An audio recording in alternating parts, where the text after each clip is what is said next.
Alphonse Boudoneza, ancien membre du comité central du Parti congolais du travail, ancien directeur général de la SNE, directeur général de la Société Hydro-Congo, partout où il est passé, a fait remarquer son leadership avant d'occuper des départements ministériels.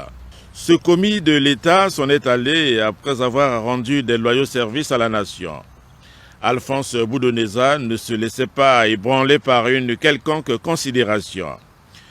Ferme et inflexible dans sa quête de l'unité, de la paix et de l'amour du prochain, il est resté fidèle à son parti, le Parti congolais du travail. Ceux qui l'ont approché ne tarissent pas de superlatifs pour lui rendre hommage. La République meurtrie l'a fait au plus haut niveau de l'État.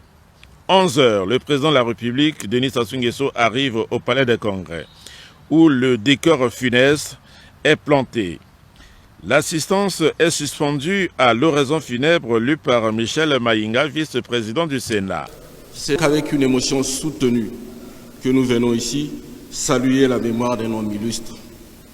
Un homme qui aura intelligemment concilié son immense désir de liberté intellectuelle et politique, de cadres exigeants au parcours multiple, de patriotes engagés et disciplinés, de parlementaires acquis à la cause de la République, d'hommes de culture attentifs à la création artistique et de chefs avisés d'une grande famille trempés dans le substrat de la tradition africaine.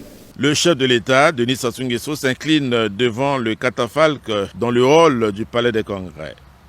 Le père de la nation apporte un réconfort moral à la famille éplorée, avant d'écrire dans le livre de condoléances dans lequel il traduit tous les regrets de la nation de perdre l'un de ses dignes fils.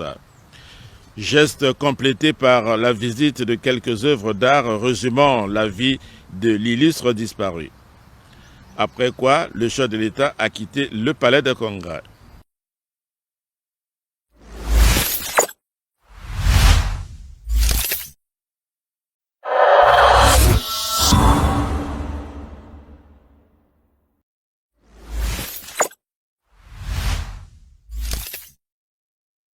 Les membres du gouvernement qui se réunissent ce mercredi 5 avril 2023 sous la houlette du président de la République Denis Sassou Nguesso pourront examiner et adopter des affaires introduites par des ministres de l'Intérieur, de la Défense nationale, des industries minières et des affaires foncières.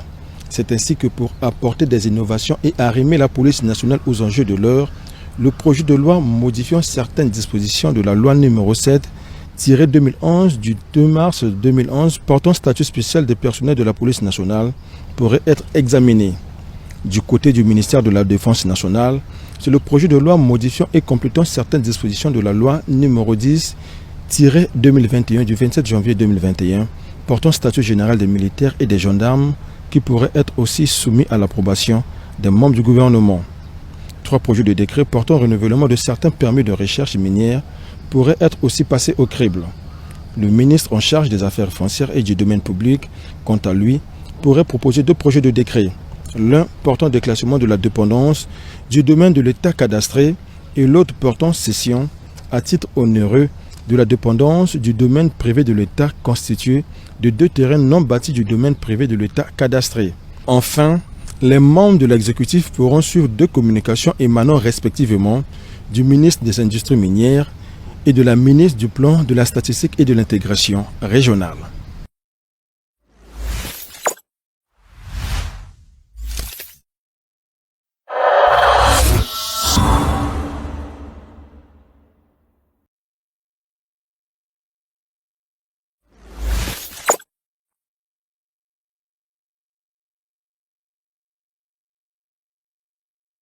Au terme de son séjour à Brazzaville, à la faveur de l'International Leadership Young Forum qui prône le progrès de la jeunesse, l'ancienne vice-présidente de la Gambie est allée dire au président Denis Sassou Nguesso toute sa détermination à œuvrer pour le progrès de la jeunesse.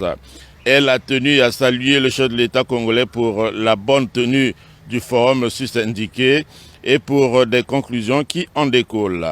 Des conclusions qui vont militer à coup sûr pour l'émergence de la jeunesse dans diverses formes. Ça m'a impressionné que le forum a été vraiment unique. On a eu 1500 participants, incluant 500 leaders de la jeunesse. Et moi, je suis venue comme une maman qui a la passion et l'engagement à aider à encadrer la jeunesse. Parce que lorsque la jeunesse réussit, c'est pour tout le monde. Et quand elle ne réussit pas, souvent c'est les mamans. Donc je prends la responsabilité morale et engagement pour les encadrer. Ce que j'ai retenu à la forum, c'est ce que je dis au président de la République. Ça leur a permis de donner la plateforme d'exprimer et de donner, exprimer aussi leurs attentes. Et ils se sont exprimés parce qu'ils sont la jeunesse, ils sont contents qu'ils sont venus ensemble pour échanger d'expériences. Et leur attente, c'est qu'ils veulent des opportunités au niveau de travail, au niveau de conseil, au niveau de encadrement. L'ancienne dame d'État de la Gambie a salué la détermination et l'engagement du président Denis Sassou Nguesso d'aller de l'avant dans cette entreprise avec l'apport de la jeunesse elle-même.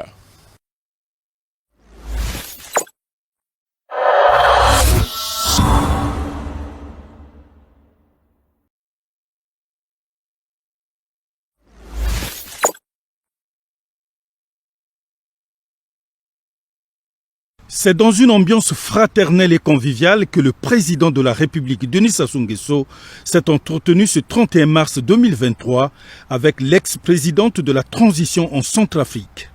Cette ambiance traduit à n'en point douter l'excellence des relations d'amitié et de coopération qui lient le Congo et la Centrafrique.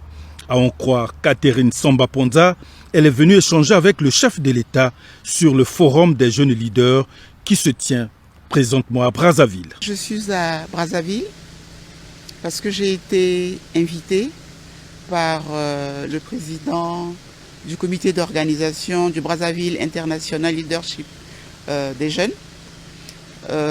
Et donc je suis venue pour ce forum qui est porté par la vision du chef de l'État.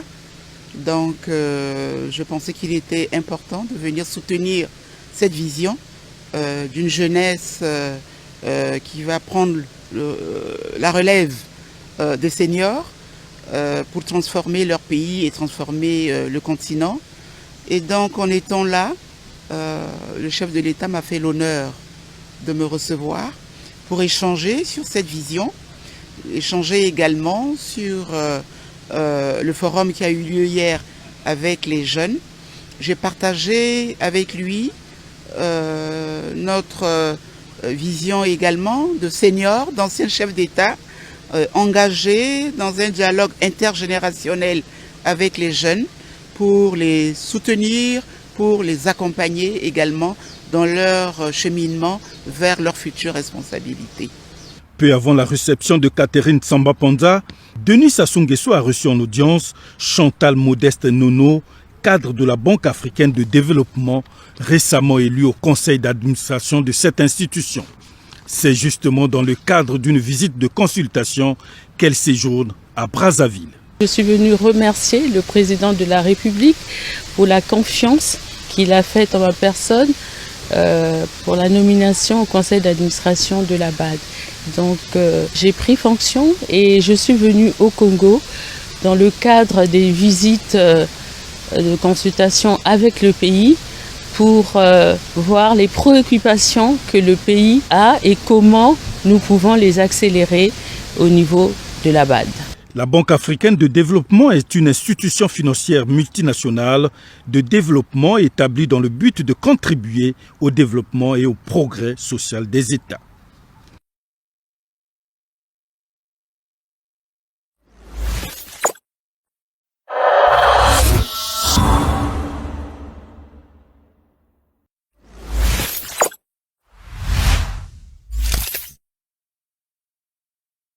La réunion hebdomadaire du Conseil des ministres s'est tenue ce mercredi 29 mars 2023 sous la très haute autorité du président de la République, Denis Sassou Nguesso. 6 affaires au titre du ministère de la fonction publique, du travail et de la sécurité sociale et du ministère de l'économie forestière et une communication au titre du ministère du plan, de la statistique et de l'intégration régionale sont inscrites à l'ordre du jour pour un examen minutieux par les membres du gouvernement. Pour le ministère de la fonction publique, du travail et de la sécurité sociale, il pourrait s'agir du projet de loi modifiant et complétant certaines dispositions de la loi 31/2011 du 15 juillet 2011 instituant le système de sécurité sociale, du projet de loi modifiant et complétant la loi 37/2014 du 27 juin 2014 instituant le système de régime d'assurance maladie universelle et du projet de loi portant création de la caisse d'assurance maladie universelle. Quant au ministère de l'économie forestière, le Conseil des ministres pourrait statuer sur le projet de décret déterminant la composition, les attributions et le fonctionnement du comité de concertation et de gestion des conflits au sein d'une concession forestière, le projet de décret déterminant la composition, les attributions et le fonctionnement de la commission d'adoption du plan d'aménagement d'une concession forestière, de même que le projet de décret déterminant la composition, les attributions et le fonctionnement de la commission interministérielle de classement et de déclassement des forêts. Enfin, le Conseil des ministres de ce mercredi pourrait prêter son attention sur une communication au titre du ministère du Plan, de la Statistique et de l'Intégration régionale relative aux travaux de la 22e session ordinaire de la Conférence des chefs d'État et de gouvernement de la CEAC. Le compte rendu que fera le ministre de la Communication et des Médias, porte-parole du gouvernement, nous édifiera sur l'essentiel des points examinés et adoptés.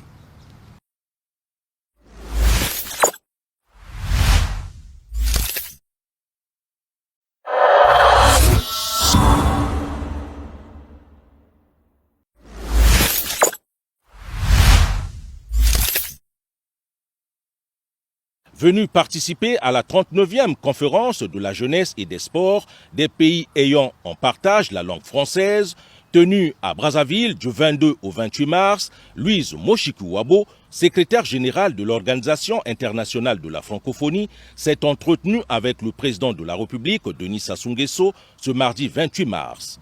Les deux interlocuteurs ont élargi leur discussion sur les questions du changement climatique et de la protection de la biodiversité en vue de la sauvegarde de la planète. Au terme de cette rencontre, Louise Moshikuwabo a été décorée par le président Denis Sassou Nguesso au grade de commandeur dans l'ordre du mérite congolais par décret 2023-84 du 23 mars 2023. Elle s'est réjouie de cette distinction honorifique. Je suis très émue. Cette reconnaissance d'une fille du pays, parce que je le dis souvent, je me sens congolaise et quelque chose qui me va droit au cœur. Sans fausse modestie, j'ai accepté cet honneur avec humilité parce qu'il y a du travail à faire. Des conclusions de la 39e conférence ministérielle de la Confégès, on retient que le Congo a été élu à la présidence de la Confégès pour un mandat de 2 ans et que la secrétaire générale de l'OIF promet d'y apporter son soutien. Et sur l'avenir de la francophonie, dès lors que certains États membres ont adhéré au Commonwealth, Louise Moshikuwabo rassure. Il y a 2 pays africains, le Gabon et le Togo, qui ont récemment adhéré au Commonwealth, mais ces 2 pays rejoignent 11 pays que nous partageons déjà avec le Commonwealth. Moi, je suis une partisane du multilinguisme. Je suis aussi une francophone qui réclame et qui se réjouit de son identité francophone sans abandonner les autres identités. Quoi qu'il en soit, la francophonie est une organisation fondée sur le respect, la solidarité et le vivre ensemble.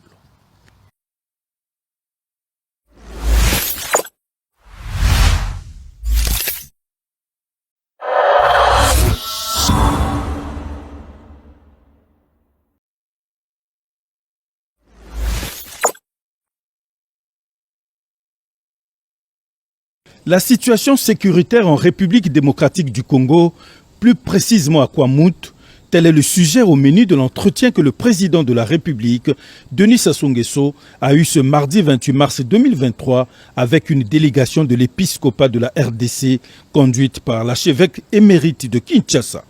Fridolin Ambongo est venu informer le chef de l'État qui, selon lui, est comme un chef de village qui veille sur sa population. Entre les pasteurs et les politiciens ont en commun le souci de la population. Le président Denis Sassou Nguesso est comme un chef de village qui veille sur la sécurité de son village en veillant à ce que ce qui se passe chez le voisin n'arrive pas chez lui. L'entretien était aussi sur la situation sécuritaire qui intéresse aussi le Congo-Brazzaville. Ce qui se passe à Kwamouth a un impact direct.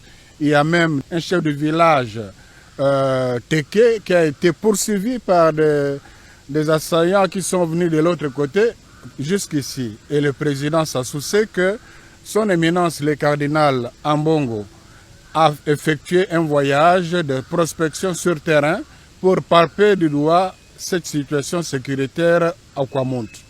Et c'était aussi l'occasion pour l'Église de faire un plaidoyer parce que la crise sécuritaire en RDC a aussi un impact sous-régional et nous savons que le président Sassou a un rôle à jouer dans la sous-région.